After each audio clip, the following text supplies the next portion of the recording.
On est en finale, on est en finale, on est en finale. Salut les fans du FC Barcelone, salut les fans de football, j'espère que vous allez bien aujourd'hui parce que moi je pète la forme. Victoire du FC Barcelone dans la douleur, surtout en deuxième période face à la vaillante équipe d'Atlético qui n'aurait pas démérité peut-être une prolongation. Mais bon, le Barça a été plutôt solide défensivement, surtout en deuxième période, je le précise. On va revenir plus en détail sur ce match, mais avant de continuer, n'oubliez pas de vous abonner et d'activer la cloche de notification et de laisser votre like et votre petit partage, ça fait toujours plaisir. On va commencer déjà avec tout ce qui s'est passé en première mi-temps. Le Barça maîtrisait son sujet. C'est vrai qu'au début, il y avait plusieurs occasions que l'on n'arrivait pas toujours à mettre au fond. J'avais déjà un peu les flashbacks du match précédent. Si je peux dire, le match aller qui s'est terminé 4 buts partout, alors que l'on menait 4-2 et en fin de rencontre, on s'est complètement écroulé. On a perdu le fil, mais cette fois-ci, le Barça a été solide défensivement. J'ai bien aimé les remplacements de Hansi Flick aujourd'hui. Bref, ça, on va en parler plus tard, mais on va d'abord parler de ce qui s'est passé en première mi-temps. Ferran Torres qui était très bon. Moi, j'ai trouvé il était très intéressant, surtout en première mi-temps. Dans ses combinaisons, il a un peu une palette plus large que Lewandowski, surtout techniquement les jeux en remise, les 1-2, les appels en profondeur, notamment sur son magnifique but. Il pousse juste le ballon là où il faut, qui part se loger au du poteau gauche qui vient encore d'une passe somptueuse de Lamine Yamal qui a fait une excellente première mi-temps. Ferran Torres et ce dernier étaient vraiment les points forts du Barça. Rafinha qui a été moyen tout le match, je n'ai pas compris pourquoi il n'a pas été impactant. Rafinha qui doit en faire plus les gars, parce que ce qu'il nous a montré aujourd'hui, ce n'est pas ce qui nous manque d'habitude. Et nous sommes déjà dans la dernière ligne droite. Si tu veux marquer des points pour le ballon d'or, tu dois prouver dans les grands matchs. Et pour moi, c'est le premier on peut dire, hein, le premier grand match que tu manques. Parce que je t'ai pas trouvé intéressant. Bon, dans le pressing, c'est comme d'habitude, tu fais. Si on veut parler de l'animation offensive, tu as raté quelques occasions que tu ne ratais pas d'habitude. Contre Atlético, ça peine toujours.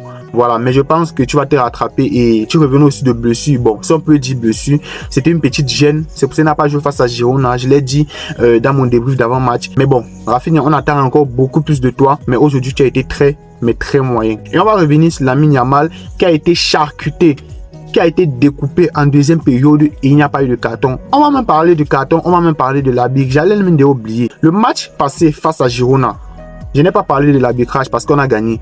Aujourd'hui, on a gagné, mais je vais parler de l'arbitrage. Déjà, dès la 10e minute, explique que tu devais d'abord prendre un carton rouge, clair et net, sans bavure. L'arbitre pas visionner la VAR. Au lieu de donner le carton rouge, le monsieur ne dit rien. Il dit que non, il juste le carton jaune. Il a clairement pied levé sur la cheville de Rafinha et vous voulez me dire que ça, c'est pas un carton rouge? Parce qu'on a vu les images, nous tous ici, on a vu les images. Et plusieurs médias espagnols ont confirmé que normalement il devrait y avoir carton rouge. Parce que si on leur donnait le carton rouge à ce moment, je pense même pas que ce match pourrait finir 1-0. Hein. Ils allaient vraiment prendre cher, au moins 5-0 ou 6-0. Mais sinon, à part ça, il a donné les cartons jaunes quand il fallait. Parce qu'Atlético, ils ont eu beaucoup de cartons jaunes en première mi-temps. Et comme par hasard, Diego Simeone a remplacé Azpilicueta pour la deuxième période. Donc c'est que lui-même il connaissait qu'il était sur une menace de rouge. Le carton rouge en fait. Voilà, mis à part l'erreur de la 10e minute là, l'arbitrage a été plutôt bon par derrière. Et pour la finale, on va rencontrer le Real de Madrid, notre petite chienne. Cette saison, nos petits toutous, on va les caresser dans le sens du poil. On va pas trop les allumer les gars. Un petit 3-0 en finale ne leur fera pas de mal.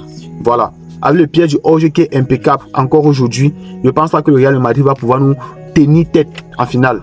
Avec la défense qui est catastrophique. Ça, il faut le souligner. Ils ont galéré hier face à Real Sociedad et c'est face à nous ils vont tenir. Avec les boulevards qu'ils créent souvent derrière, on va se régaler. Mais bref, ça, c'est pas le sujet de la vidéo. Mais sinon, en première mi-temps, Pedri était au top.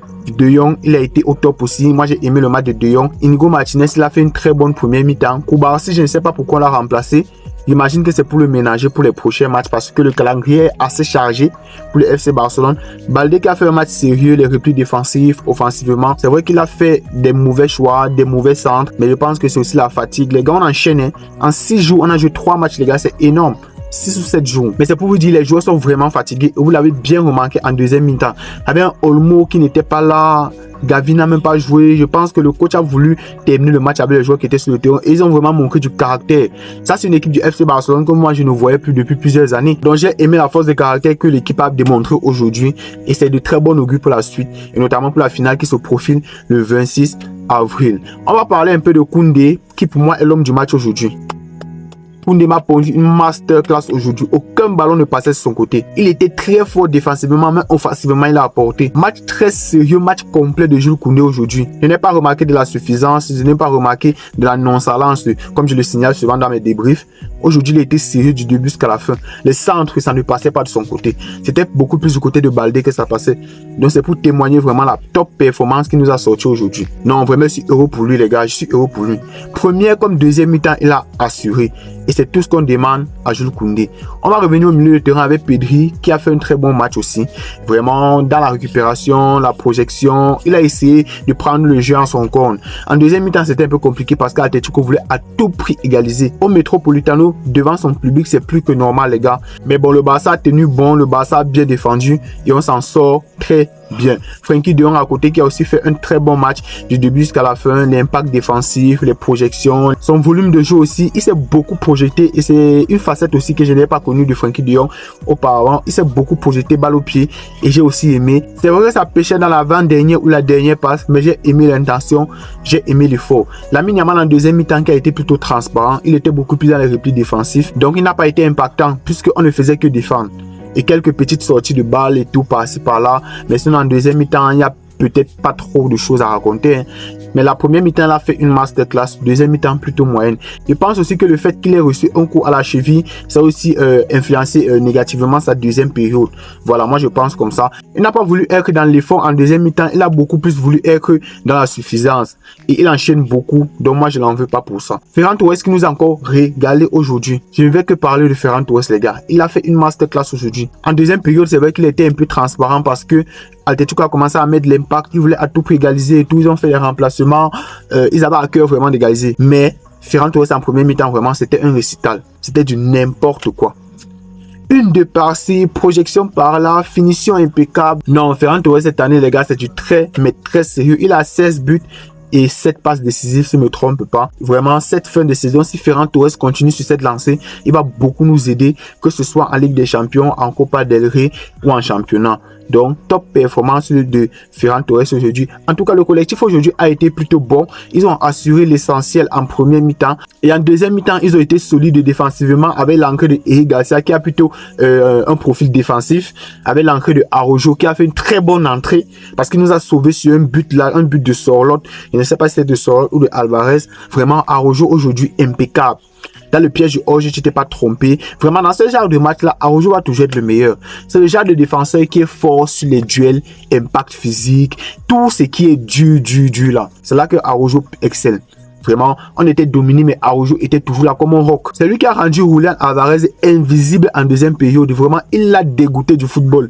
J'étais tellement choqué, j'étais en pleurs, j'étais en rire. Il poursuit. Julián Alvarez décroche, il le suit. Tu pars où?